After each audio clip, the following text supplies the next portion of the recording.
s'est bien passé, pas de limaille. Vous doutez ce que ça veut dire. C'est qu'on va pouvoir commencer à augmenter drastiquement cette pression. Fini de rigoler.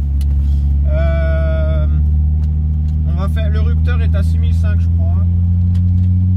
Donc je vous montre. Attention.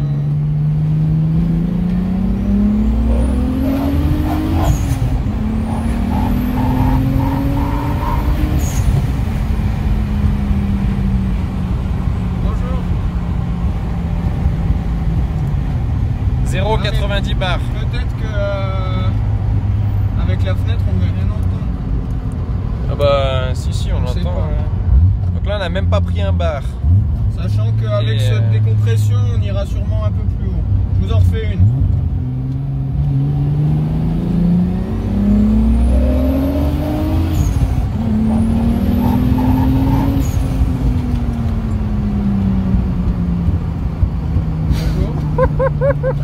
Je ne suis pas prêt. Il faut faire attention. J'ai pas envie d'aller au tonneau. Qu'est-ce que tu l'avais fait? Ah, on va faire quelques logs, tiens. Bonjour tout le monde. Guillaume va vous présenter l'installation du kit Feloni. Non, je n'y suis pour rien. Bonjour. On a déjà découpé, on a fait un test, on vous montrera en détail pour l'autre côté comment ça marche. On est là pour ça. Amis, je vous montre comment on va faire pour ce côté. Donc on a présenté le Feloni, on a tracé en jaune ce qu'il fallait découper et après on va venir couper la première couche ici et on pourra rabattre l'autre côté. Vous allez voir, je vous montre l'autre côté comment c'est fait. Voilà. On a découpé après et la deuxième on a fait des lamelles et on est tout venu remettre par dessus et comme ça on va jointer ici. Je vais pas souder parce que je suis pas à l'aise pour le faire, mais on va bien jointer avec du silicone et puis après je mettrai de l'antigravillon par dessus. Voilà, donc voici mon fidèle ami de la journée.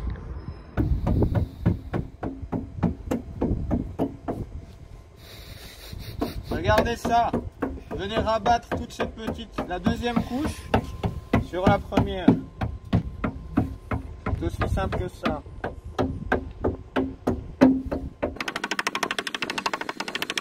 On va pas les faire complètement comme ça. On va mettre le mastic. Et puis après je les refermerai. Je vais les égaliser pour...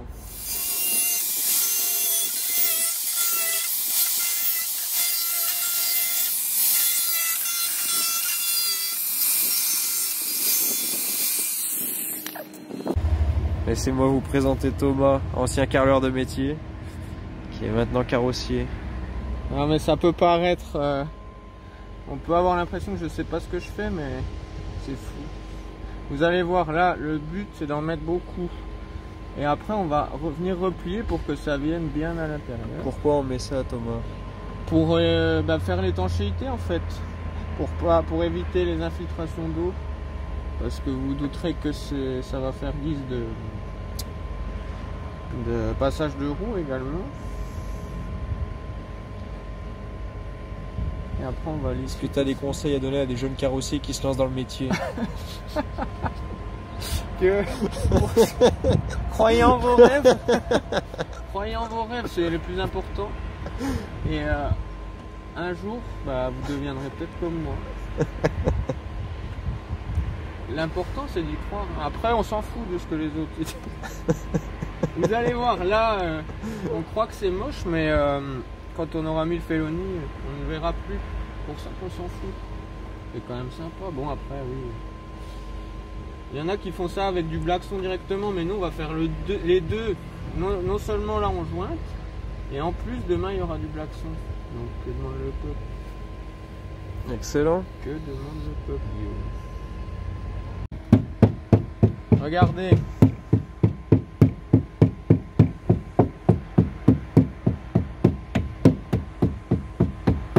On n'entend plus les haters.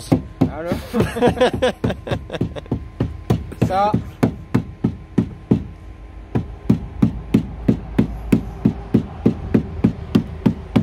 Je vais vous lisser le joint au doigt, vous il n'y aura aurez... plus qu'à racler le surplus de joint. pas le faire au doigt pour pas me couper. Oui, portez toujours vos EPI.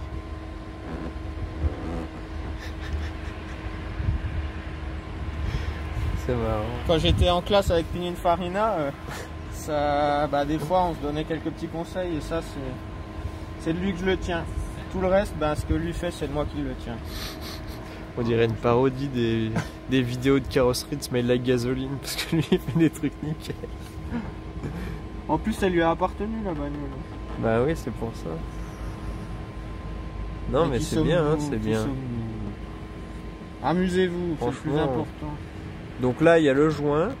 Et après, une fois qu'il sera sec, on va venir bomber à la peinture de l'antigravillon appelé Blackson. Et du coup, ce sera impossible que ça rouille théoriquement.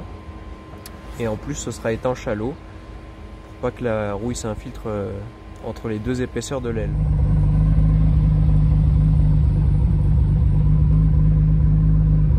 Regardez comme ça rentre. Ça élargit un petit peu. Donc il faut qu'on voit si c'est suffisamment rabaissé. Il faut que je peigne. J'ai la peinture en Blackson là, mais je voudrais être sûr de la hauteur de caisse avant ça. D'où la nécessité de mettre les pneus corrects pour pouvoir faire la hauteur convenablement et pouvoir après plus être emmerdé parce que ça touche. Voici donc le cockpit. Moi je suis vraiment satisfait du résultat. Je vais accrocher mon extincteur, c'est encore un peu le bazar quand même, mais malheureusement la sortie circuit du 8 novembre est annulée à cause de ce Covid de merde. Donc on va avoir du temps pour bricoler. On voulait faire rapide pour être prêt, mais là on va pouvoir s'appliquer sur les détails. Guillaume, est-ce qu'on a un petit panneau de porte? Peut-être. Merci à notre nouveau partenaire. Non, je rigole, on n'est pas sponsorisé. Ça vient de Pologne, on vous le dira jamais assez, les prix défient toute concurrence. Hop. Oh putain, Lucky, vas-y là. Oh, tu saoules. Excellent. Et ben voilà, il est foutu. Pour les plus attentifs, vous aurez entendu que dans la petite axelle qu'on vous a fait hier, ça frottait. Donc ce qui veut dire que ce n'est pas assez relevé, ou alors que je n'ai pas assez coupé. On m'a dit plusieurs fois que j'avais pas assez coupé, donc je pense que c'est le cas. Et pour avoir vu d'autres trucs faits, je pense que oui. Donc ce que je vais faire, parce que j'ai plus de rivets, je vais racheter des rivets. Une fois que j'ai racheté les rivets, de toute façon maintenant que les trous sont percés, c'est bon. Donc il faut juste que je rachète des rivets, je ressors le kit, je remonte de 5 cm. Et puis voilà, donc j'ai bien fait de pas peindre tout de suite. Je vais quand même relever un peu dans l'immédiat pour pas que ça frotte à chaque fois qu'on accélère. Et puis on va commander des rivets et après on fera nickel. Mais au moins la méthode, vous l'avez vue, vous la connaissez. Ça y est, les roues sont changées. Donc là on a 4 pneus neufs. On va voir si ça touche ou pas. À l'arrière j'ai relevé un petit peu, mais comme j'ai dit, il va falloir que je remodifie. Je vous montre le rendu final du coffre, parce que je vous avais montré la peinture sans vernis. Là j'ai verni, on voit bien ça. Enfin moi je trouve que ça va bien. J'ai remis quelques plastiques. Au moins la batterie, avant j'étais obligé de démonter d'enlever la cosse de la batterie à chaque fois que j'éteignais la voiture, parce que il y a une fuite de courant que je ne décèle pas. Je vous montre, j'ai installé mon petit coupe-circuit. Je fais ça, boum, ça amène mon courant. Donc en fait c'est ça maintenant qui va me servir de coupe-circuit. Ensuite, je mets hop, quand je mets le contact, mon AFR et mon boost controller, je mets ça, ça active mes manos.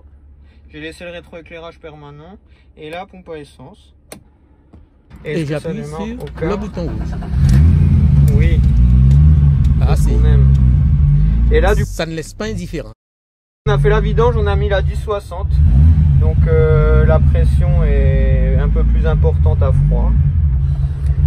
Et puis voilà quoi, on va laisser voir si ça frotte ou pas. Et on va regarder comment Guillaume installe ses panneaux.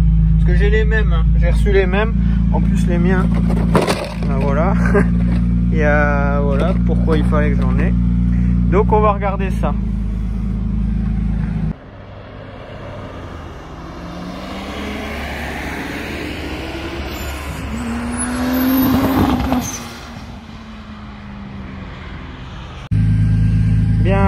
On a fait un petit test, ça va. Donc là ça touche plus, enfin ici ça ne touchait déjà pas. Et j'ai l'impression d'avoir relevé à peine trop de l'autre côté, ça se voit un doigt, mais au moins déjà ça ne touche plus, c'est à peine plus haut. Par contre j'ai remarqué quelque chose, je sais plus si je vous en ai déjà parlé, c'est que y a des coupures d'allumage. Je suis sûr à 99% que c'est des coupures d'allumage. Je vais vous montrer sur les logs pourquoi je pense ça. Donc avec les logs qu'on a fait précédemment. Et là, la première chose à faire, on va changer les bougies. Et puis après, on changera les bobines. Ou l'inverse. Mais je pense que je vais changer les bougies d'abord pour tester. Mais je vais pas changer les deux en même temps. Comme ça permettra de cibler qu'est-ce qui est faiblard. À mon avis, c'est les bobines. Parce que elles n'ont jamais été changées. Puis on les a jamais sollicitées autant que là. Donc on va essayer, je ne sais pas. Après il y a un autre réglage qui est possible, c'est le dwell, c'est le temps de charge des bobines. Quand je l'augmente ça va mieux, mais apparemment il faut pas trop l'augmenter sur les Kadata, sinon on peut risquer de griller le calculo. Je sais pas trop, s'il y a des gens experts là-dedans, n'hésitez pas. Et on va regarder ça. Vous voyez l'efficacité de mon spal et de mon thermocontact qui s'active tout seul comme prévu. Donc même quand le moteur est coupé, ça s'active puisqu'il est relié en direct sur le plus 12. Là c'est un peu chaud, je vais laisser refroidir. Et puis après on va démonter ça. Grâce à la petite découpe que j'avais faite dans mon cache culbu avant, j'ai moins de difficultés à enlever le cache bobine. Parce qu'avant il fallait limite que je démonte le downpipe et là c'est plus nécessaire. Donc c'est une bonne chose. Et il y a un petit truc qui me chagrine, mais bon c'est normal. En fait ce bouchon est ventilé, c'est-à-dire que la pression du blow-by, elle sort par là. Et en fait on voit que ça fait des petits détours du coup, parce que en fait ça recoule ici, c'est un peu dommage, mais il faut juste mettre un coup de chiffon de temps en temps. Et je vous avais pas montré le fitment pour l'arrière. Donc là j'ai mis des cales de 20 je crois. Je dois pouvoir encore augmenter un peu, mais moi je suis pas, enfin j'ai pas envie d'avoir un monster truck non plus, hein. Le but c'était juste que déjà les styles 32 ne touchent plus. Donc voilà, je suis bien heureux. On en est où de ce panneau de porte, mon chef? Maman, c'est facile à installer ou pas? Avec de tels équipements.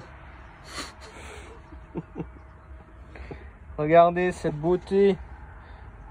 Ouais, Guillaume, qu'est-ce qu'on en pense? Je suis pas très content de moi, c'est super bien, hein. C'est pas notre porte franchement pour le prix. Par contre, je fais mon mea culpa, le mécanisme de lève-vitre. Vous savez, le mécanisme de lève-vitre, il est un peu proéminent. Ce qui implique un petit bosselage. Un petit bosselage, bon, c'est pas... Oui, rien de... On fait pas de tuning, je m'en bats les couilles, mais j'aime bien les trucs. Oui. Ça ne l'est pas. Et surtout, le gain de poids est non négligeable. Regardez avec quelle aisance je soulève celui-là.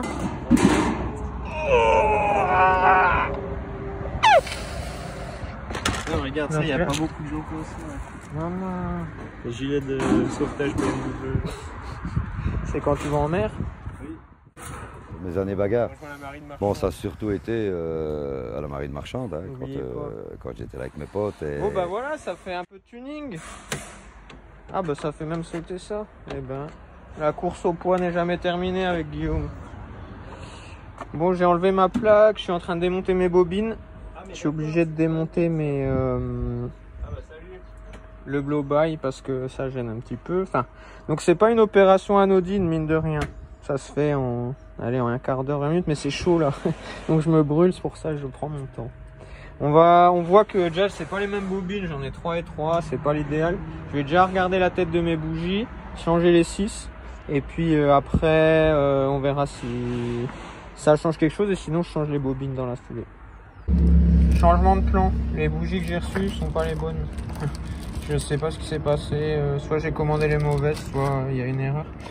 Donc on va, c'est pas grave, on va changer les bobines. Et comme ça, si ça continue, on saura que c'est les bougies. Et sinon, ben voilà. Il faut s'adapter. Et je pense que c'est plutôt de ma faute parce que je fais beaucoup d'erreurs. C'est pas grave, bobine.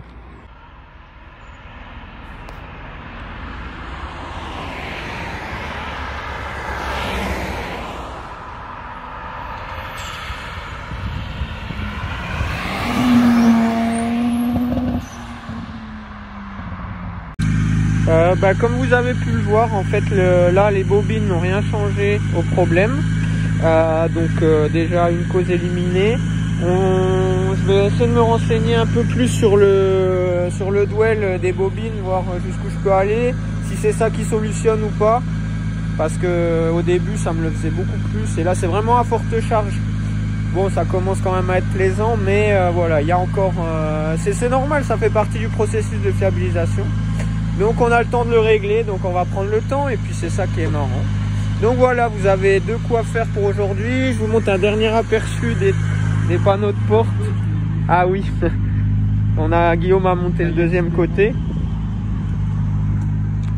Donc pour ceux qui vont nous demander... Waouh, ouais, j'avoue, ça fait grave bien. Il est pas mal, hein. Ouais, qu'est-ce que tu caches? Ça vient de All for Drift, c'est en Pologne, pareil comme d'hab, on achète tout là-bas, enfin tout en Pologne, pas sur ce site là, mais ils sont pas chers et c'est de la bonne cam. Maman, voilà les copains. Oula.